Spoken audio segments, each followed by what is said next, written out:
Join ജോ 18+ എന്നീ സിനിമകൾക്കു ശേഷം Arun D Jose സംവിധാനത്തിൽ യുവനിര അണിനിരക്കുന്ന ബ്രൊമാൻസ് സോഷ്യൽ മീഡിയയിലും ക്യാമ്പസുകളിലും ഒരുപോലെ തരംഗം തീർത്തുകൊണ്ട് നാളെ ലോകമെമ്പാടുമുള്ള തിയേറ്ററുകളിൽ പ്രദർശനത്തിനെത്തുമ്പോൾ പ്രേക്ഷകർ അത്യധികം ആവേശത്തിലും ആകാംക്ഷയിലുമാണ്. ഇന്നലെ രാജേന്ദ്ര മൈതാനിയിൽ നടന്ന MG യൂണിവേഴ്സിറ്റിയുടെ നാടകോത്സവം വേദിയിലെത്തിയ ബ്രൊമാൻസ് താരങ്ങൾ പ്രേക്ഷകരെ ആഹ്ലാദത്തിലാഴ്ത്തിയിരുന്നു.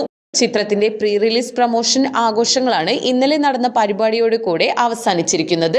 ക്യാമ്പസുകളെ ഇളക്കിമറിച്ച് ബ്രൊമാൻസ് ടീമിന്റെ ഇന്നലെ ഇറങ്ങിയ പിരാന്ത് എന്ന ലിറിക്കൽ ഗാനവും മുൻപേ ഇറങ്ങിയ പ്രൊമോ ഗാനം ജൻസി ആന്തവും യുവാക്കൾ ഇതിനോടകം നെഞ്ചിലേറ്റി കഴിഞ്ഞിട്ടുണ്ട്. കഴിഞ്ഞ ആഴ്ച പുറത്തെത്തിയ സിനിമയുടെ 1.5 മിനിറ്റോളം ദൈർഘ്യമുള്ള ട്രെയിലറിലും ഒരു ഫൺ റൈഡ് സൂചനയാണ് നൽകിയത്. മലയാള സിനിമയിലെ യൂത്ത് ഐക്കണുകളായ മാത്യു തോമസ്, അർജുൻ അശോകൻ, സംഗീത് പ്രതാപ്, മഹിമ നമ്പ്യാർ എന്നിവരെല്ലാം പ്രത്യക്ഷപ്പെട്ടിട്ടുണ്ട്. ബിനു പപ്പുവിന്റെ ശബ്ദവും ബാക്ക്ഗ്രൗണ്ടിൽ കേൾക്കാം.